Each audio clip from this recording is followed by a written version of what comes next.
मुख्यमंत्री नीतीश कुमार अपने समाधान यात्रा के दौरान पहुंचे मधुबनी, आंगनबाड़ी सेविकाओं से की मुलाकात, साथ ही जीर्णोद्धार तालाब का किया निरीक्षण, जिसके बाद सीधे मुख्यमंत्री लोगों के बीच जाकर उनकी समस्याओं को सुना और अधिकारियों को उचित निर्देश दिए।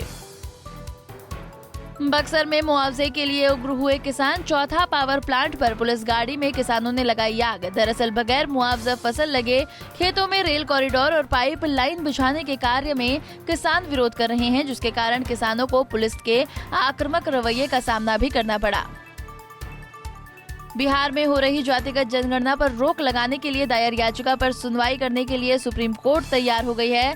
दरअसल देश की सबसे बड़ी अदालत में जातीय जनगणना के खिलाफ कोर्ट में याचिका दायर की गई थी, जिसमें यह कहा गया है कि राज्य सरकार की ओर से जनगणना नहीं कराई जा सकती।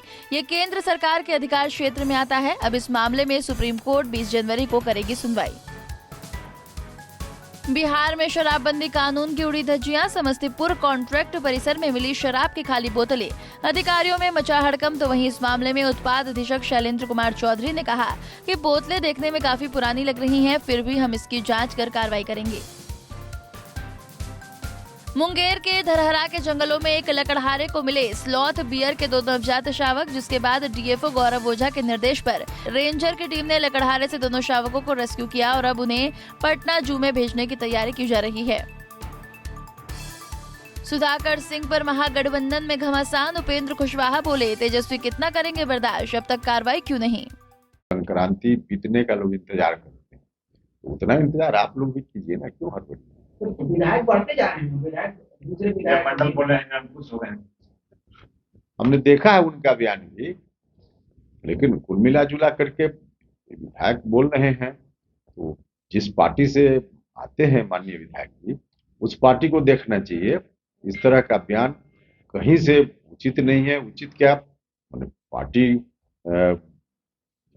किसी भी दल में इस तरह का बयान हो तो उस दल का विषय बनता है कि उस दल के नेता इसको देखें। तो हमारी तो अपेक्षा है पहले से भी कि राष्ट्रीय जनता दल के जो शीर्ष नेतृत्व के लोग हैं उनको देखना चाहिए। तेजस्वी यादव ने कहा कि महागठबंधन पर कोई कुछ बोलता है बर्दाश्त नहीं होगा, और लोग बोलते जा रहे हैं उनके पार्टी पे नहीं उठाए।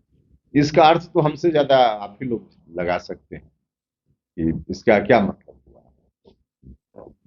आरजेडी में तेजस्वी जी कह रहे हैं कि बर्दाश्त करने लायक नहीं है, तो आखिर बर्दाश्त क्यों कर रहे हैं। कार्रवाई तो उन्हीं को करना है, तो बर्दाश्त क्यों कर रहे हैं, इस सवाल का जवाब भी तो वही दे पाएंगे। एक सवाल सर ये भी है जी, मुख्यमंत्री है, महागठबंधन को लीड कर रहे हैं और भारतीय जनता पार्टी विपक्ष की पार्टी है, तो भारतीय जनता पार्टी के लोग, विपक्ष के लोग किसको टारगेट करेंगे। हेड ऑफ द इंस्टीट्यूशन को कोई टारगेट करता है, head of the institution Nitish Kumar ji है, इसलिए लोग कर रहे हैं। लेकिन उनके टारगेट करने से क्या फर्क पड़ता है, जनता साथ है नीतीश जी। बक्सर नगर में खलासी मोहल्ले में भीषण ठंड के दौरान अलाप ताप रहे लोगों पर गिरी दीवार, हादसे में एक व्यक्ति की हुई दर्दनाक मौत, दूसरा व्यक्ति गंभीर रूप से हुआ घायल। घटना के बाद परिजनों में मचा कोहराम, जांच में जुटी पुलिस। बिहार के शिक्षा व्यवस्था की पोल खोलती लाल आर्यन की फिल्म एजुकेशन द टेरर 3 फरवरी को सिनेमाघरों में रिलीज होने जा रही है। इस फिल्म को बिहार, झारखंड और पश्चिम बंगाल में एक साथ रिलीज किया जाएगा, जिसमें सुपौल का नया उभरता चेहरा गोविंदपुर गांव के रहने वाले कुमार आर्यन इस फिल्म में एक पढ़े लिखे बेरोजगार लड़के का किरदार निभा रहे हैं।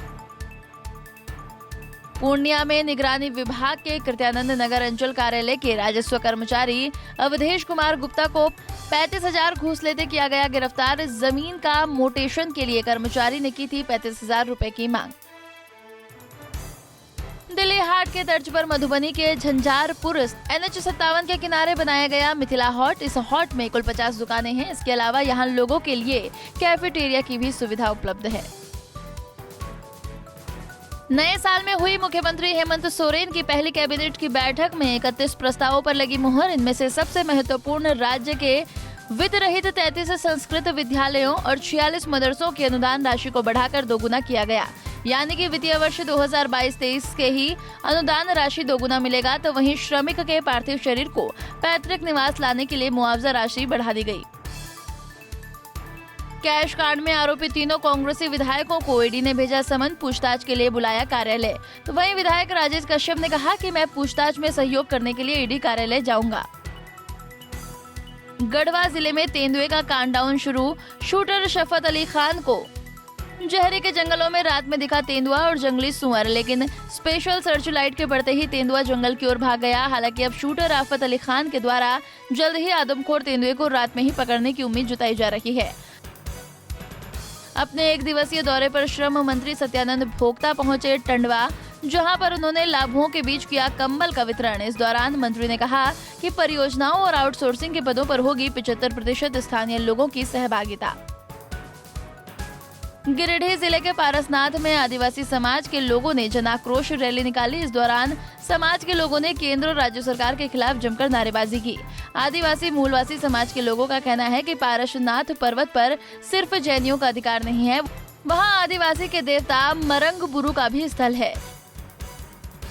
झारखंड के चतरा जिले में और मिनी बाईपास सड़क का निर्माण होने जा रहा है। दरअसल सूबे के श्रम नियोजन प्रशिक्षण सह कौशल विकास मंत्री सत्यानंद भोक्ता ने इसकी घोषणा की है। उन्होंने कहा है कि इस महीने इसका शिलान्यास कर काम प्रारंभ कर दिया जाएगा। चाईबासा के टोंटो में सर्च अभियान के दौरान हुआ आईईडी ब्लास्ट, जिसकी चपेट में आने से 5 जवान हुए घायल। सभी घायल जवानों को एयरलिफ्ट कर रांची लाया जा रहा है। केंद्रीय कोयला सचिव अमृतलाल मीणा पहुंचे रांची। इस मौके पर सीसीएल के सीनियर अधिकारियों के साथ केंद्रीय सचिव ने की मुख्यमंत्री हेमंत सोरेन से शिष्टाचार की मुलाकात।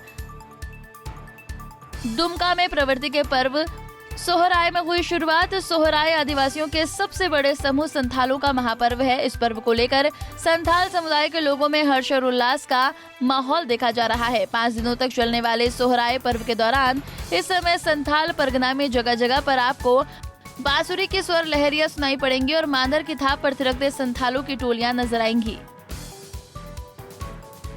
झारखंड प्रदेश कांग्रेस में अंदरूनी कलह खुलकर सामने आ गई है। दरअसल झारखंड कांग्रेस के प्रदेश अनुसंधान कमेटी द्वारा पार्टी के 2 प्रदेश महासचिव सहित 5 नेताओं को दल से 60 साल के लिए निष्कासित करने की अनुशंसा के बावजूद प्रदेश अध्यक्ष के खिलाफ अलगुलान करने वाले नेताओं का हल्ला बोल जारी रहा।